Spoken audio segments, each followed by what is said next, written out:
Hi. Singur పేరు మీకు గుర్తుందా? అది కేవలం ఓ ప్రాంతం పేరు మాత్రమే కాదు, అది ఒక విప్లవం, అధికార మార్పిడికి చిహ్నం. సింగూరు నేల సాక్షిగా మమతా బెనర్జీ వీధి పోరాటం చేసి 34 ఏళ్ల లెఫ్ట్ ఫ్రంట్ పాలనను కూల్చారో సరిగ్గా అదే నేల ఇప్పుడు మళ్ళీ రాజకీయ రణక్షేత్రంగా మారింది. అసెంబ్లీ ఎన్నికల్లో సింగూరు కొత్త బ్యాటిల్ గ్రౌండ్గా అవతరించింది. మమతను సీఎం కుర్చీలో కూర్చోబెట్టిన అదే సింగూరు ఇప్పుడు ఆమె పాలనకు ముగింపు పలకబోతోందా?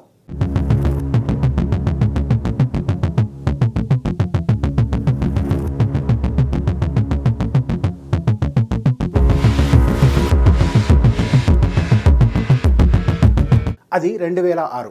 పశ్చిమ బెంగాల్ ముఖ్యమంత్రిగా బుద్ధదేవ్ భట్టాచార్య ఉన్నారు. టాటా గ్రూప్తో కలిసి ప్రపంచంలోనే అత్యంత చౌకైన కారు నానో తయారీ కోసం సింగూరులో దాదాపు 1000 ఎకరాల సారవంతమైన భూమిని సేకరించారు. కానీ అది మల్టీ క్రాప్ భూమి కావడంతో రైతులు తిరగబడ్డారు. అప్పుడు ప్రతిపక్షంలో ఉన్న మమతా బెనర్జీ ఆ నిప్పుకు ఆజ్యం పోశారు. 21 రోజుల పాటు నిరాహార దీక్షతో పాటు సింగూరు వీధుల్లో పాదయాత్రలతో బెంగాల్ను ఊపేశారు. అప్పటి వరకు వామపక్షాల పాలనలో ఉన్న బెంగాల్ ప్రజలకు మమతా బెనర్జీ కలకత్తా ఖాళీలా కనిపించారు. సింగూరు భూసేకరణకు వ్యతిరేకంగా మమతా బెనర్జీ చేసిన పోరాటానికి ప్రజల నుంచి భారీగా మద్దతు లభించింది.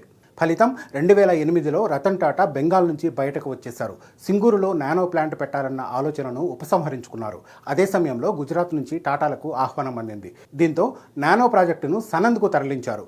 రైతుల పక్షాన మమతా చేసిన పోరాటం 2011లో ఆమెను బెంగాల్ సీఎం కుర్చీలో కూర్చోబెట్టింది. అప్పటి నుంచి ఆ కుర్చీ మమతదే.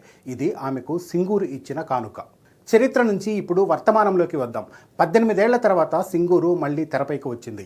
మమత అస్త్రంతోనే మమతను గద్దెదించేందుకు కమలనాథులు వ్యూహం రచిస్తున్నారు. సింగూరు స్క్రిప్టును బీజేపీ తిరగరాస్తుంది. సింగూరులో టాటా నానో వెళ్లిపోయిన చోటే మళ్లీ పారిశ్రామికంగా కళ తెప్పిస్తామని బీజేపీ రాష్ట్ర ప్రజలకు హామీ ఇస్తోంది.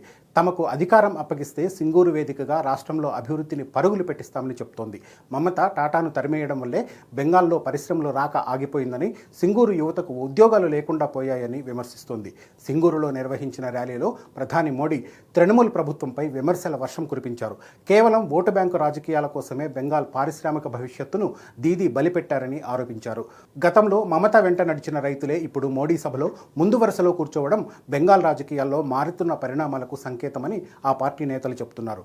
టాటాలు వెనక్కి వెళ్లిన తర్వాత సింగూరు భూములు నిరుపయోగంగానే ఉన్నాయి. దాదాపు 700 ఎకరాలు పిచ్చి మొక్కలతో, కాంక్రీట్ శిథిలాలతో బంజరు భూమిగా మారిపోయాయి. దీన్నే బీజేపీ ఆయుధంగా మార్చుకుంది. మరోవైపు బీజేపీ సింగూరు వ్యూహాన్ని అటు తృణమూల్, కాంగ్రెస్ కూడా తక్కువగా తీసుకోవడం లేదు. సుప్రీంకోర్టు తీర్పును గుర్తు చేస్తూ దీదీ కౌంటర్ అటాక్ మొదలుపెట్టారు. భూసేకరణ అక్రమమని దేశ అత్యున్నత న్యాయస్థానమే చెప్పిందని, తాము చేసింది రైతులకు న్యాయం మాత్రమేనని టీఎంసీ వాదిస్తోంది.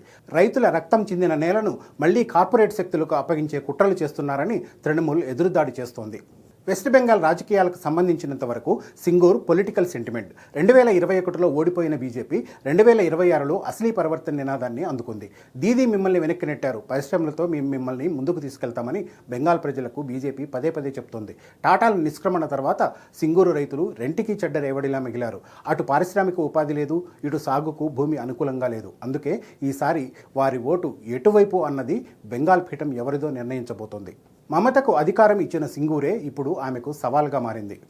18 ఏళ్ల క్రితం ఊపిరి పోసుకున్న పోరాటం నేడు మరో ఎన్నికల కురుక్షేత్రానికి కారణమైంది. రతన్ టాటాకు నాడు వెల్కమ్ చెప్పిన మోడీ ఇప్పుడు సింగూరు ప్రజలకు పరిశ్రమల హామీ ఇస్తున్నారు. మరి దీదీ తన సొంత కోటను కాపాడుకుంటారా, లేక బీజేపీ తన రివర్స్ స్క్రిప్ట్తో అద్భుతం చేస్తుందా అనేది వేచి చూడాలి.